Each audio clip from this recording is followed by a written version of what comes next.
اللہ تعالیٰ جب چاہتا ہے تو انسان کو بہت بلندیاں بھی عطا کرتا ہے، اور اگر دشمن کی کثرت بھی زیادہ ہو تو اللہ تعالیٰ ان کو اپنی دشمنوں پہ غلبہ بھی دے دیتا ہے۔ یہ ہماری جو سورہ الاعراف ہے، اگر ہمارے دل اللہ تعالیٰ کی طرف مائل ہو جائیں تو پھر یہ دنیا بھی ہمارے لیے ہے، اور آخرت کی کامیابیاں، آرام اور راحتیں بھی، آسودگی بھی ہمارے لیے ہے۔ ہمارے رب العالمین سورہ اعراف آیت نمبر 26 سے لے کے 40 تک ہم آج پڑھیں گے۔ وَاذْكُرُوا إِذَا أَنْتُمْ قِيلٌ مُسْتَضْعَفُونَ فِي الْأَرْضِ تَخَافُونَ أَنْ يَتَخَطَّفَكُمُ النَّاسُ فَآوَاكُمْ وَأَيَّدَكُمْ بِنَصْرِهِ وَرَزَقَكُمْ مِنَ الطَّيِّبَاتِ لَعَلَّكُمْ تَشْكُرُونَ۔ رب اشرح لي صدری ویسر لی امری واحلل عقدۃ من لسانی یفقہوا قولی۔ ہمارے رب العالمین فرماتے ہیں 26 میں، اور اس حالت کو یاد کرو جب تم تھوڑے تھے، زمین میں کمزور سمجھے جاتے تھے، اور تم ڈرتے تھے کہ کہیں لوگ تمہیں اچک نہ لے جائیں۔ سو اللہ نے تمہیں رہنے کی جگہ دی، اور تم اپنی نصرت سے قوت دی، اور تمہیں نفیس چیزیں عطا فرمائیں تاکہ تم شکر کرو۔ اس میں یہ بالکل ہمارے پاکستان کے مسلمانوں کی طرف ہی ہے کہ جب ادھر ہم ہندوستان میں تھے تو ہمارا جینا ان لوگوں نے حرام کیا تھا، اب بھی جو ہمارے پیچھے رہ گئے ہیں تو ان پہ کس طرح ان کی طرف سے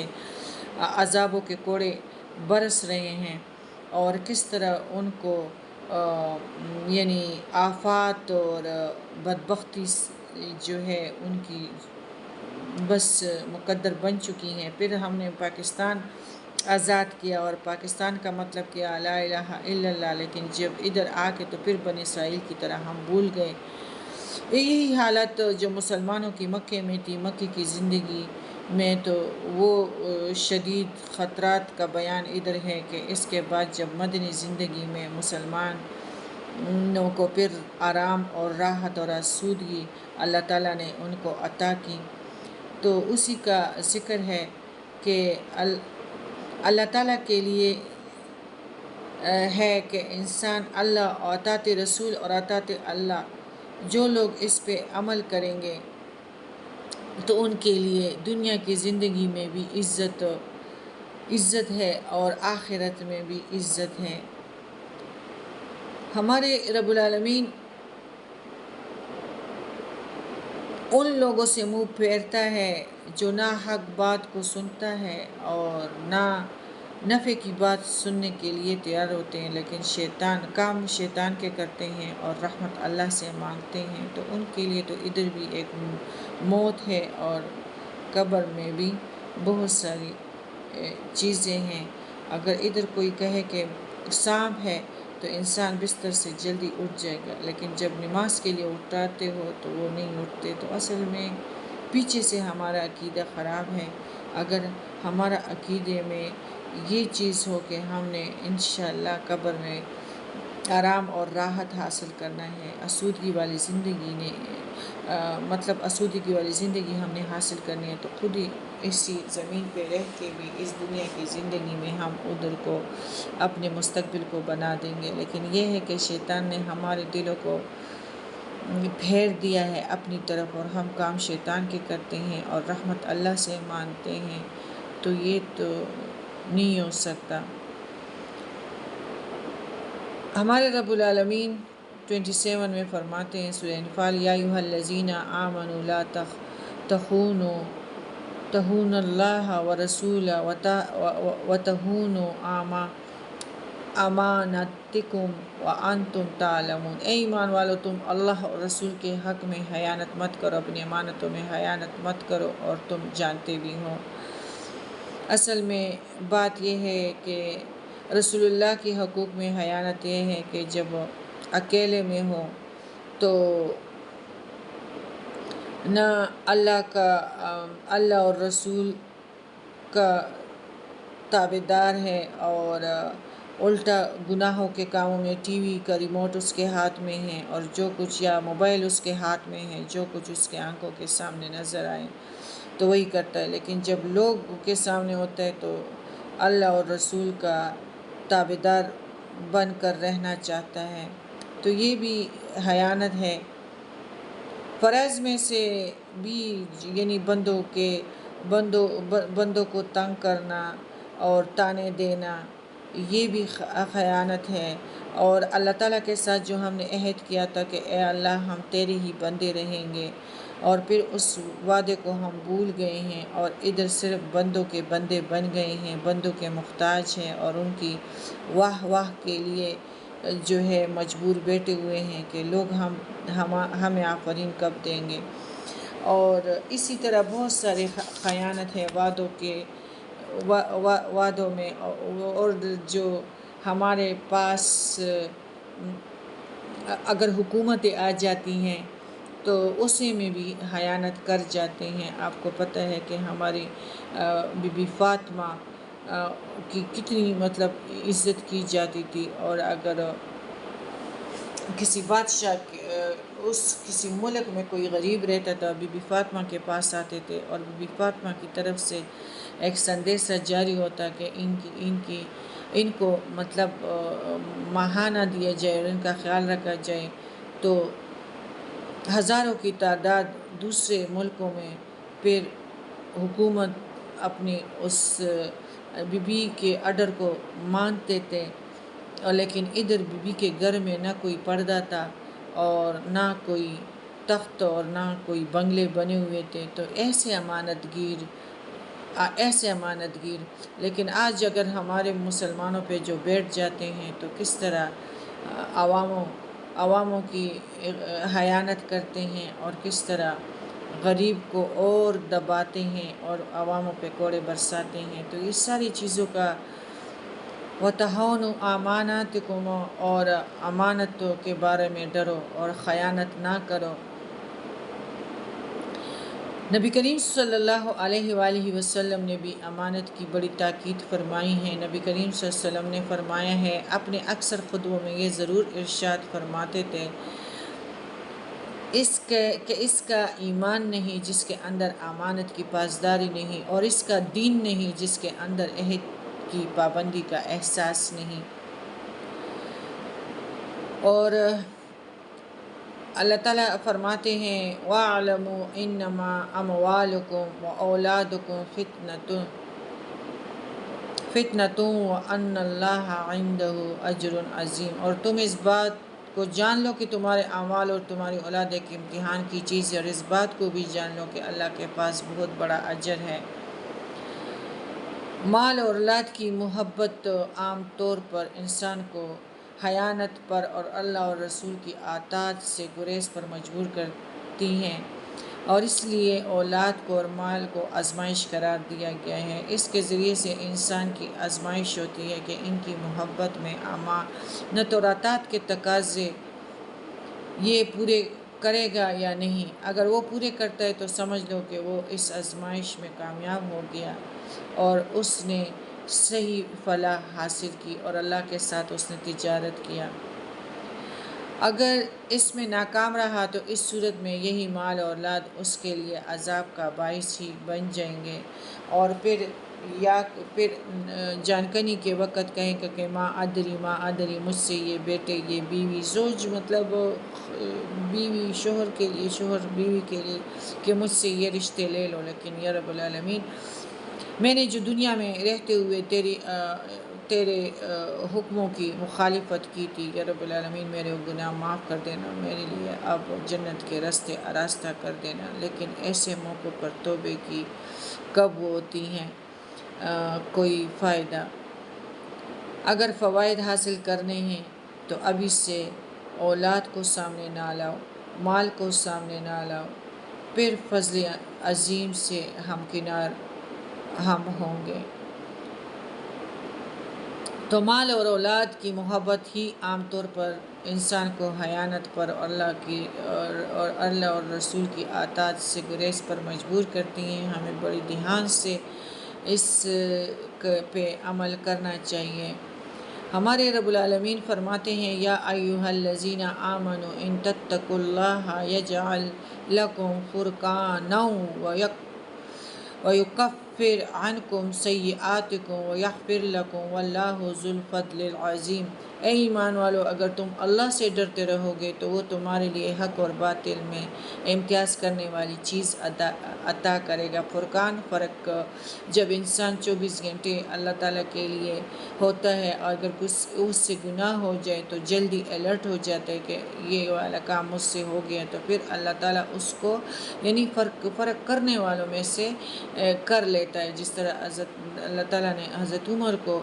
یہ خاصیت بخشی تھی کہ وہ فرق کرنے والا، حضرت عمر فاروق جو تھے اس کو فرقان مل گیا تھا۔ جو انسان اللہ کے لیے ہوتا ہے اور عام انسانوں سے ہٹ کے وہ صرف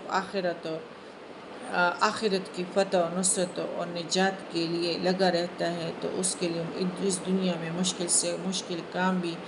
آسان ہوتے ہیں، اور اللہ تعالیٰ اس کے لیے نیکیوں کے راستے سجاتا ہے۔ اور جو بندے اس سے مخالف ہیں تو وہ تو آپ کو پتہ ہے کہ وہ گناہوں کے جنگل میں بہت دور چلا جاتا ہے۔ تمہارے لیے حق و باطل میں امتیاز کرنے والی چیز دے گا، اور تم سے تمہارے گناہ دور کر دے گا اور تم کو بخش دے گا، اور اللہ بڑے فضل والا ہے۔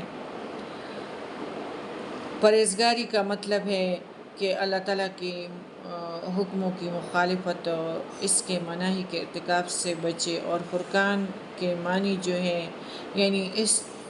ایسی چیز جس سے حق و باطل کے درمیان فرق کیا جا سکتا ہے۔ تقوی کی بدولت دل مضبوط، بصیرت تیز تر، ہدایت کا راستہ واضح تر ہو جاتا ہے، جس سے انسان کو ہر ایسے موقع پر جب عام انسان اس طرح اسباق سے بہت دور ہوتا ہے اور وادیوں میں بہت سارے جنگلوں میں بھٹک رہے ہوں، صراط مستقیم کی توفیق مل جاتی ہیں، تو پھر فتح و نصرت و نجات ان کو مل جاتی ہیں، اور ساری ہی معافی یعنی اس نے کفر کی حالت میں جتنے بھی یا جہلیت کی حالت میں جتنے بھی گناہ کیے تھے تو وہ اللہ تعالیٰ نیکیوں میں بدل دیتا ہے۔ پرہیزگاری سے یقیناً یہ سارے فوائد حاصل ہوتے ہیں، لیکن اس کے ساتھ جو گناہ اور اس کے ساتھ اللہ تعالیٰ گناہوں کو نیکیوں میں بدل دیتا ہے، اور انسان کو فضل عظیم حاصل ہو جاتا ہے۔ وَإِذْ يَمْكُرُ بِكَ الَّذِينَ كَفَرُوا لَيُثْبِتُوكَ أَوْ يَقْتُلُوكَ أَوْ يُخْرِجُوكَ وَيَمْكُرُونَ وَيَمْكُرُ اللَّهُ وَاللَّهُ خَيْرُ الْمَاكِرِينَ۔ اور اس واقعے کا بھی آپ صلی اللہ علیہ وسلم ذکر کیجئے جب کافر آپ کے خلاف خفیہ تدبیر سوچ رہے تھے کہ آپ کو قید کر لیں یا آپ کو قتل کر ڈالیں یا آپ کو وطن سے نکال دیں، اور وہ تو اپنی تدبیریں کر رہے تھے اور اللہ اپنی تدبیر کر رہا تھا، اور اللہ سب سے اچھی تدبیر کرنے والا ہے۔ اصل میں آپ کو پتہ ہے کہ نبی کریم صلی اللہ علیہ وسلم جب مکے میں تھے تو ان لوگوں سازش بنائی تھی کہ ایک رات مطلب سارے قبیلے مل کے کیونکہ نبی کریم صلی اللہ علیہ وسلم کو ہم قتل کریں گے تو پھر کوئی قبیلہ دوسرے قبیلے پہ ہی نہیں چڑھے گا۔ اور یہ چیز بھی کئی دفعہ میں آپ کو بتا چکی ہوں کہ اسی رات حضرت علی کو پیارے نبی نے اپنے بستر پہ لٹا دیا، اور اللہ تعالیٰ نے نبی کریم صلی اللہ علیہ وسلم نے جو ہماری ہے اللہ تعالیٰ نے اس آیات کو بھیجا کہ اس کو پڑھو اور ان کی طرف مٹھی میں وہ لے لو مٹی، اور یہ آیات بھیجی سورہ یاسین کی کہ یہ پڑھ کے اس پہ پھونک دو۔ پھر نبی کریم صلی اللہ علیہ وسلم نے جب گھر سے باہر نکلنے لگے تو مٹی کی ایک مٹھی لی اور اس پہ پڑھا وَجَعَلْنَا مِن بَيْنِ أَيْدِيهِمْ سَدًّا وَمِنْ خَلْفِهِمْ سَدًّا فَغَشَيْنَاهُمْ فَهُمْ لَا يُبْصِرُونَ۔ سورہ یاسین میں ہے، تو مٹی کو ایک مٹھی میں لی اور اس کے سروں پر ڈالتے ہوئے پھر نکل گئے۔ کسی کو بھی آپ کے نکلنے کا پتہ ہی نہیں لگا، وہ بالکل ایسے ہو گئے جس طرح سوئے ہوئے، یا ان کی آنکھیں اللہ تعالیٰ نے بند کیے، یہاں تک کہ آپ غار ثور میں پہنچ گئے۔ یہ کافروں کے مقابلے میں اللہ کی تدبیر تھی، جس سے بہتر تدبیر کوئی نہیں کر سکتا۔ سورہ عمران میں بھی آپ پڑھ چکے ہیں، وَمَكَرُوا وَمَكَرُ اللَّهِ وَاللَّهُ خَيْرُ الْمَاكِرِينَ۔ اور اللہ تعالیٰ اسی طرح ہمارے لیے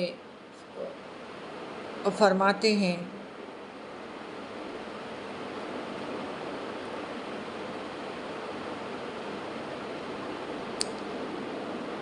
تو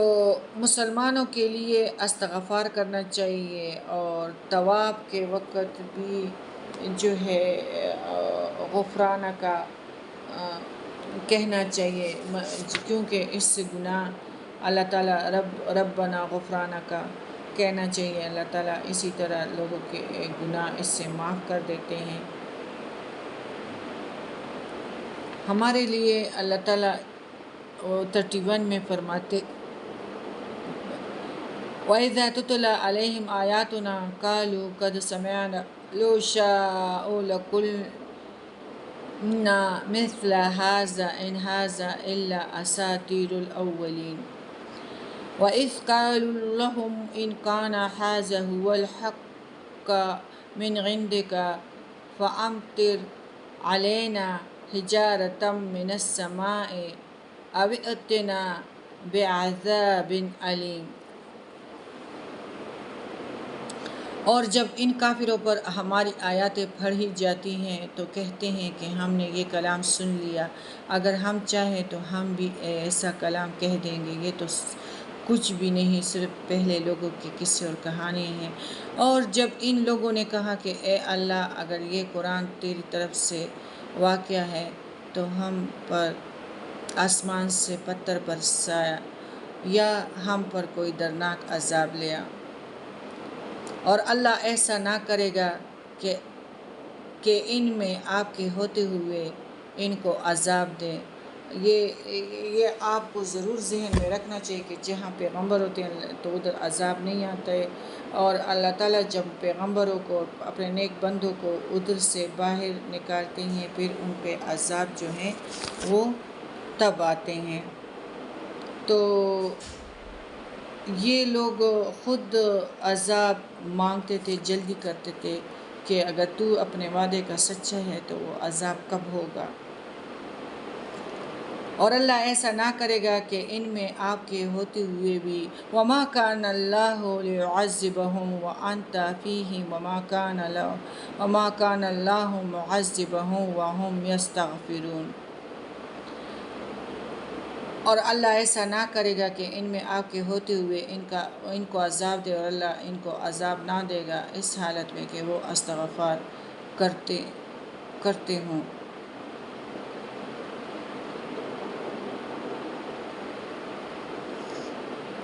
استغفار پڑھنا چاہیے، اللہ تعالیٰ اس سے بہت خوش ہوتا ہے،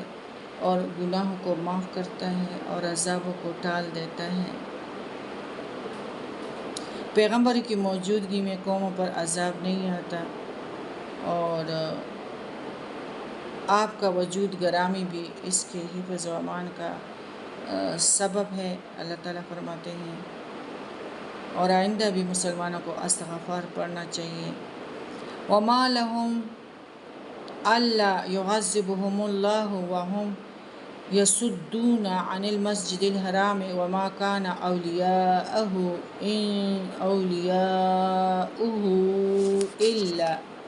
إِلَّا الْمُتَّقُونَ وَلَكِنْ أَكْثَرَهُمْ لَا يَعْلَمُونَ۔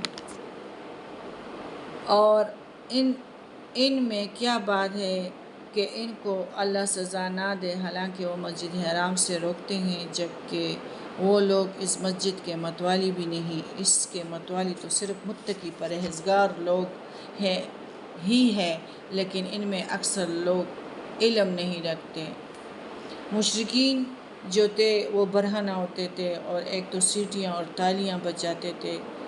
اور اپنے آپ کو خانہ کعبہ کا متوالی سمجھتے تھے، اور اس اعتبار سے جس کو چاہتے تھے طواف کی اجازت دیتے تھے، اور جس کو نہیں چاہتے تھے تو ان کو نہیں دیتے تھے، مسلمانوں کو بھی وہ مسجد حرام میں آنے سے روکتے تھے، اور اس کے متوالے ہی نہیں تھے، زبردستی سے بن گئے تھے۔ اللہ تعالیٰ نے فرمایا کہ اس کے متوالی تو پرہیزگار افراد ہی بن سکتے، نہ کہ مشرک اور گندے۔ اس آیات میں جس عذاب کا ذکر ہے مراد فتح مکہ ہے، جو مشرکین کے لیے عذاب علیم کی حیثیت رکھتا ہے۔ اس سے پہلے آیات میں جس عذاب کی نفی ہے جو پیغمبر کی موجودگی یا استغفار کرتے رہنے کی وجہ سے نہیں آتا، اس سے مراد ہے کہ اللہ تعالیٰ جہاں اللہ تعالیٰ نے یعنی عذابوں کو ٹالا ہے، ابھی ہمارے پاکستان کے لیے بھی ضرورت ہے، کیونکہ وہ جو پیشن گوئیاں آ رہی ہیں کہ بارشیں برسے گی اور سمندری طوفان آئیں گے اور زلزلے بھی، تو ہمیں بھی چاہیے کہ ہم ہر گھر میں لا الہ الا انت سبحانک انی کنت من الظالمین کا سہارا پکڑے، تاکہ اللہ تعالیٰ ہمیں بڑے عذابوں سے بچا کے رکھے۔ مشرکین مکہ وما كان صلاتهم عند البيت الا مكاء وتصدية فذوقوا العذاب بما كنتم تكفرون، اور ان کی نماز خانہ کعبہ کے پاس صرف یہ تھی کہ سیٹیاں بجانا اور تالیاں بجانا، سو اپنے کفر کے سبب اس کا عذاب کا مزہ چکھو۔ مشرکین ننگا طواف کرتے تھے، اور طواف کے دوران وہ انگلیاں منہ میں ڈال کے سیٹیاں اور ہاتھوں سے تالیاں بجاتے تھے، اور یہ جو 2 انگلیاں رگڑی جاتی ہے اس سے جو آواز نکلتی ہے، یہ والے کام کرتے تھے، یہ ان کا دستور تھا۔ جس طرح آج بھی جاہل صوفی مسجدوں میں اور آستانوں میں جو رقص کرتے ہیں، ڈول پیٹتے ہیں اور دمالے ڈالتے ہیں اور کہتے ہیں کہ یہی ہماری نماز اور عبادت ہے، ناچ ناچ کر ہم اپنے یار اللہ کو منا لیں گے، نعوذ باللہ، اللہ تعالیٰ ہمیں بچائیں۔ اور آپ لوگ اکثر فیس بکوں پہ یہ حالت دیکھتے ہیں۔ ان الذین کفروا ينفقون اموالهم لیصدون عن سبیل اللہ فسينفقونها ثم تكون عليهم حسرة ثم یغلبون۔ بے شک یہ کافر لوگ اپنے مالوں کو اس لیے خرچ کر رہے ہیں کہ اللہ کی راہ سے روکے، سو یہ لوگ تو اپنے مالوں کو خرچ کرتے ہی رہیں گے، پھر وہ مال ان کے حق میں باعث خسرت ہو جائیں گے، پھر مغلوب ہو جائیں گے، اور کافر لوگ جہنم کی طرف اکٹھے کیے جائیں گے۔ اصل میں آپ کو پتہ ہے کہ جب یہ قریش مکہ مسلمانوں کے مال جو ان سے رہ گیا تھا تو وہی باغات بیچتے تھے، وہی پہ تجارت کرتے تھے، اور پھر مسلمانوں کی بربادی کے لیے خرچ کرتے تھے۔ جب قریش مکہ کو بدر میں شکست ہوئی اور ان کی شکست خوردہ ساتھی مکے واپس آ گئے، تو ادھر سے ابو سفیان بھی اپنا تجارتی قافلہ وہاں پہنچ چکے تھے۔ کچھ لوگ جن کے باپ بیٹے یا بھائی اس جنگ میں مارے گئے تھے، ابو سفیان، اور جن کا اس تجارتی سامان میں حصہ تھا، ان کے پاس گئے اور ان سے استدعا کی کہ وہ اس مال کو مسلمانوں سے بدلہ لینے کے لیے استعمال کریں۔ مسلمانوں نے ہمیں بڑا سخت نقصان پہنچایا، اس لیے ان سے انتقام جنگ ضروری ہے۔ اللہ نے اس آیات میں انہی لوگوں یعنی اس قسم کا کردار اپنانے والوں کے بارے میں فرمایا کہ بے شک یہ لوگ اللہ کے راستے سے لوگوں کو روکنے کے لیے اپنا مال خرچ کریں، لیکن ان کے حصے میں سوائے خسرت اور مغلوبیت کے کچھ نہیں آئے گا، اور آخرت میں بھی ان کا ٹھکانہ جہنم ہے۔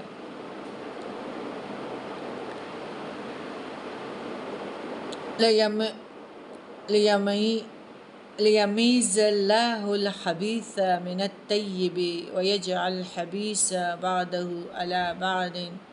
فَيَرْكُمَهُ جَمِيعًا فَيَجْعَلَهُ فِي جَهَنَّمَ أُولَئِكَ هُمُ الْخَاسِرُونَ، تاکہ اللہ ناپاک لوگوں کو یہ بھی ہمارے لیے ہے کہ جب ہم اللہ کی فرما برداری کریں گے، اطاعت رسول کریں گے، تو انشاءاللہ جتنی بھی ہم پہ کالی گٹائیں ہیں، جتنا بھی زور ہے، اللہ تعالیٰ ہم سے دور کر دے گا۔ لیکن اگر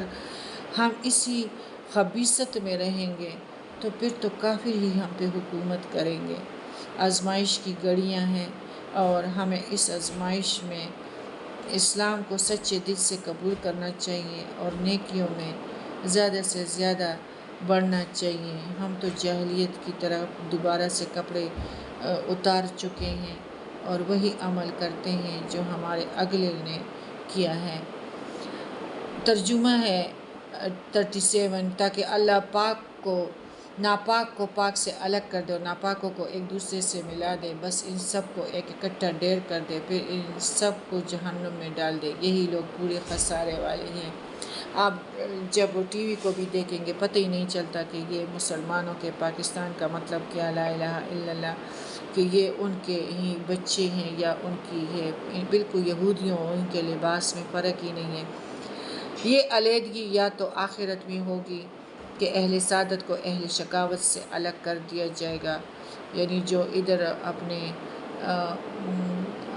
دانتوں سے اور پیروں کا زور لگا رہے ہیں اور اپنے 2 گز کے بدن کو بھی چھپا رہے ہیں اور بچا رہے ہیں اور اوروں کو بھی واعظ اور نصیحت کرتے ہیں۔ وَامْتَازُوا الْيَوْمَ أَيُّهَا الْمُجْرِمُونَ سورہ یاسین میں ہے کہ اے گناہگار، اور قیامت کے دن ایسے لوگوں کے لیے ادھر تو کوئی بھی نہیں، وہ دروازوں کے پیچھے ہو گئی۔ فتنوں کے دنوں میں بھی نیکوکار، اللہ نبی کریم صلی اللہ علیہ وسلم نے فرمایا کہ دروازوں کے پیچھے ہوں گے اور اپنے ایمان کو چھپائیں گے، اور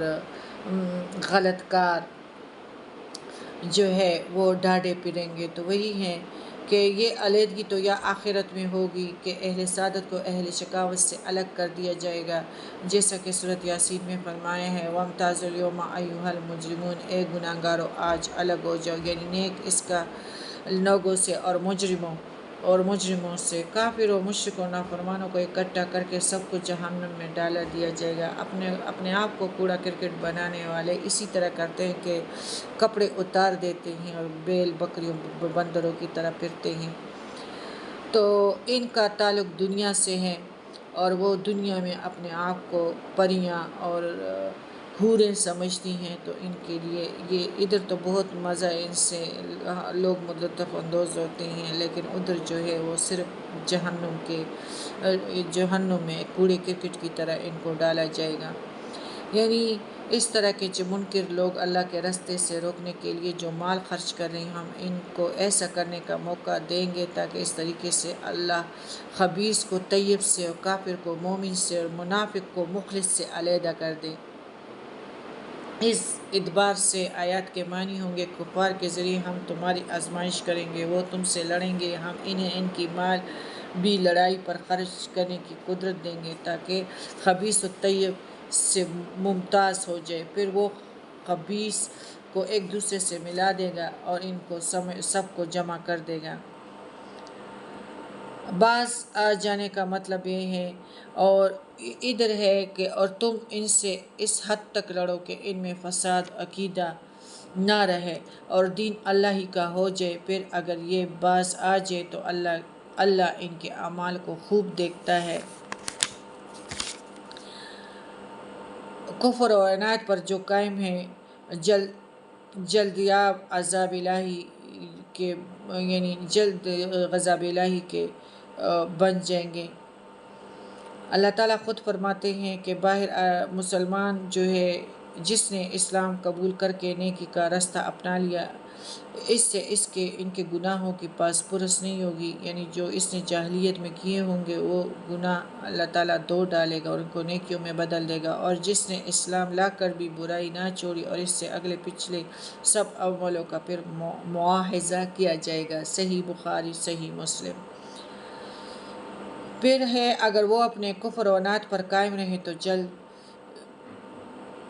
جلدیاب یعنی دیر عذاب الہی کے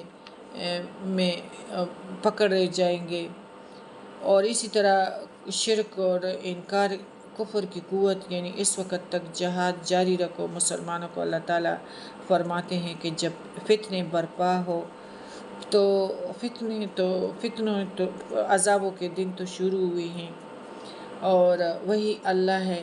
کہ وہ اللہ تعالیٰ حکم دیتا ہے کہ اگر ان کو ایک تو اس طرح مت دیکھو کہ ان کو آپ داد دے رہے ہوں، اور نظریں نیچے رکھو، اگر تمہارے چہرے پہ بھی کوئی آثار نہ آئے تو اس کا مطلب یہ ہے کہ آپ کا ایمان ہے ہی نہیں، بہت ہی کمزور ہے۔ تو اس لیے شرک و کفر کی قوت جو ہے ان کے خلاف طریقوں سے، آنکھوں سے، زبان سے، ہاتھ سے، پاؤں سے، تلوار سے، مال سے جہاد کرو تاکہ فتنوں کا خاتمہ ہو۔ الدین کلہ للہ فَإِنِ انتہوا فَإِنَّ اللَّهَ بِمَا يَعْمَلُونَ بَصِيرٌ، اور دین اللہ ہی کا ہو جائے پھر اگر یہ باز آ جائے تو اللہ ان کے اعمال کو خوب دیکھتا ہے۔ وَإِن تَوَلَّوْا فَاعْلَمُوا أَنَّ اللَّهَ مَوْلَاكُمْ نِعْمَ الْمَوْلَىٰ وَنِعْمَ النَّصِيرُ، اور اگر یہ روگردانی کرے تو یقین رکھیں کہ اللہ تمہارا رفیق ہے اور بہت اچھا رفیق ہے اور بہت اچھا مددگار ہے۔ یعنی اللہ تعالیٰ پیارے نبی کو تسلی دے رہے ہیں اور مسلمانوں کو تسلی دے رہے ہیں کہ تم لوگوں کے لیے تو اسلام ہی کافی ہے، باطن کا معاملہ اللہ کے سپرد کر دو، کیونکہ اس کو ظاہر و باطنی ہر چیز کا علم ہے۔ اسلام جو قبول نہ کرے وہ اپنے کفر اور میں مبتلا رہے، اور تمہارے دشمنوں پر تمہارا مددگار اور تمہارا حامی اور محافظ اللہ ہی ہے۔ پس کامیاب بھی وہی ہوگا جس کا مولا اللہ ہو، اور غالب بھی وہی ہوگا جس کا مددگار اللہ ہو۔ وَإِن تَوَلَّوْا فَاعْلَمُوا أَنَّ اللَّهَ مَوْلَاكُمْ نِعْمَ الْمَوْلَىٰ وَنِعْمَ النَّصِيرُ، کامیاب بھی وہی ہوگا جس کا مولا اللہ ہو، غالب بھی وہی ہوگا جس کا مددگار اللہ ہو۔